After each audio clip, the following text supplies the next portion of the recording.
Do not forget my stories, Senua. I am with you still. Out of hell you have come, and now find yourself in Midgard, the world of men. Do not think it any less dangerous for that. Your path has taken you far from home, across the boundless sea, and you must go on to the heart of this place, to the heart of man. You have seen how the Northmen journey out to conquer, and this is one of their lands, as icy dark as Niflheim, yet as fiery as Muspel. It has not long been claimed, and they try still to tame it.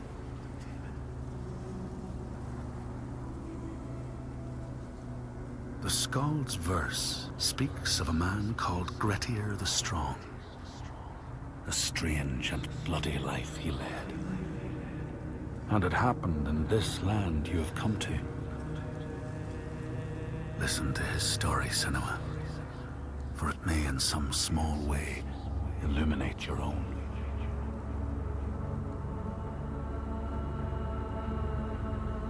The Skalds say that in Grettir's time, a nearby farm was plagued by hauntings.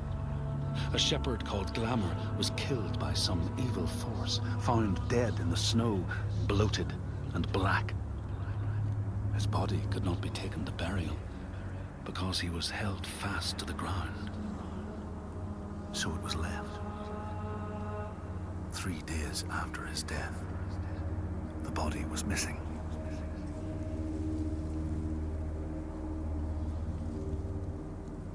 The Skalds tell how the revenant Glamour roamed the settlements, terrifying all those who lived there. Each one he killed, in turn, rose to walk beside him. Thus, evil begets evil. But the man Grettir was proud and overbearing, and thought the Droiger no match for his strength.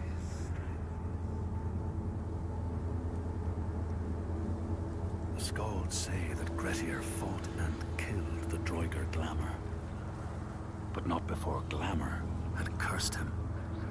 His strength would be turned against him, his deeds bring death and exile, and he would be always before Grettir's eyes, making him afraid to be alone.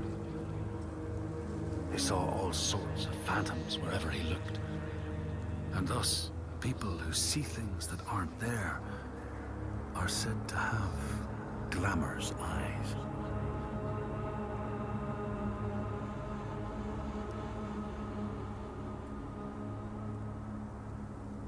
The Skalds tell how in the time of Grettir's kinsman Thorgrim, there was a terrible famine.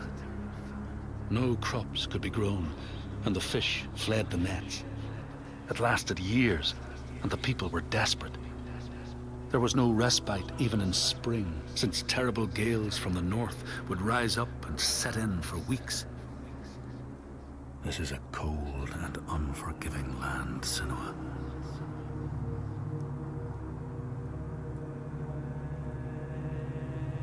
In the time of famine, at the place known as Rifskar, Thorgrim found a huge finback whale, beached and dead.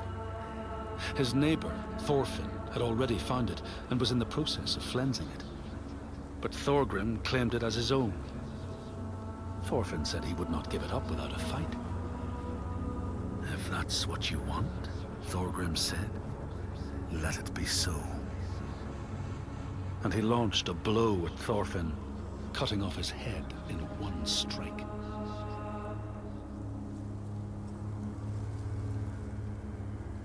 The Skalds say that the neighbors fought, armed only with the knives and axes they had brought to cut up the whale, even picking out the whale ribs to beat down their enemies.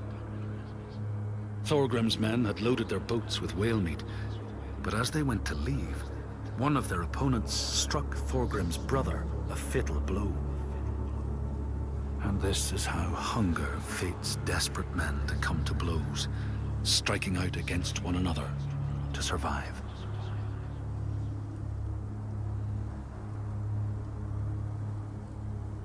The Skalds speak of the time Grettir, traveling with some others, ran into rough weather and docked their boat on an island.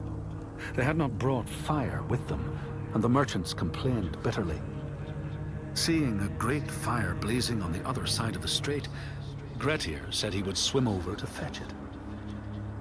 He took off his clothes and struck out across the water, wearing nothing but a cloak.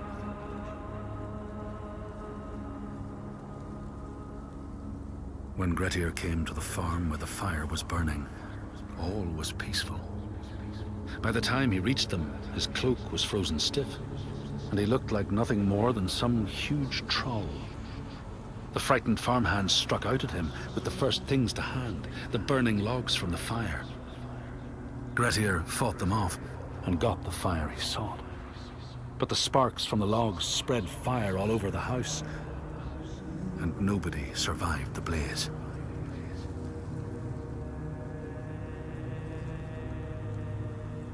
The Skalds say that Grettir swam back across the strait, keeping the fire safe from the water. His friends applauded Grettir's bravery, but when word spread about the massacre at the farm, people took against Grettir. Nobody wanted anything to do with him, and when the news reached the Althing in the summer, Grettir was pronounced an outlaw. All doors would hence be shut to him.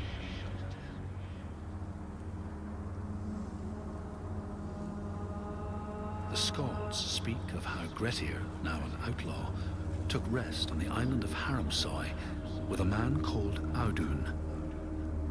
Grettir saw a great yellow glow like a fire rising from the ground. Audun told him it was coming from the burial mound of Kar the Old, who ever since he died had haunted the island, and warned him to stay away.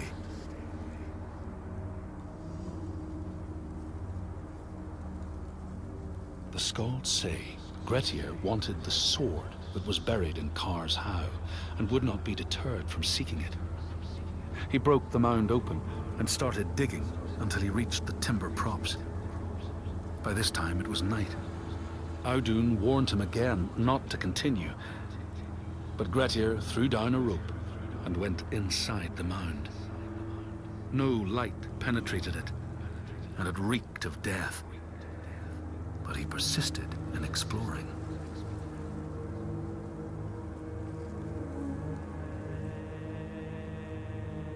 Grettir found the sword he was seeking, Kar's loom, buried in the grave mound.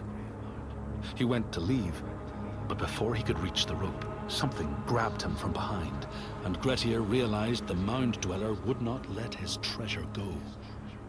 The two fought ferociously until Grettir got the advantage and chopped off the revenant's head. But Kar's loom would prove his undoing, fated to be the sword that killed him.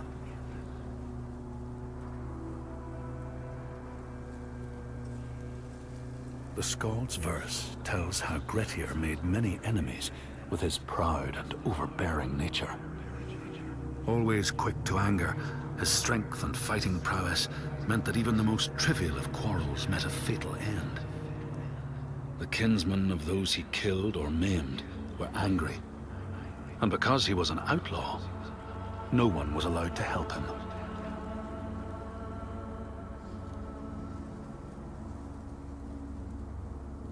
The outlaw Grettir fled to the island of Drangi.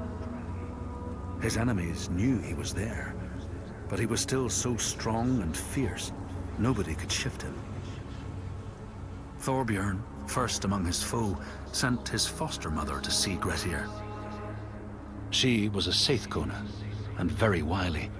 She enchanted a tree branch and sent it to wash up on Drangi.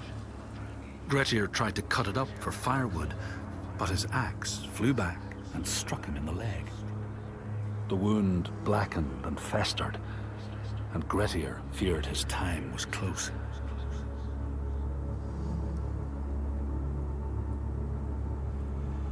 The Skalds say Grettir, wounded by Seithr, was now so weak it was possible for his enemies to defeat him. Under cover of night, Thorbjorn and his men attacked his shelter. They tried to disarm him, But he clung so firmly to his sword, Kar's loom, that they had to cut off his arm to get it free. Then they used his sword to cut off his head, and the land's mightiest outlaw was dead.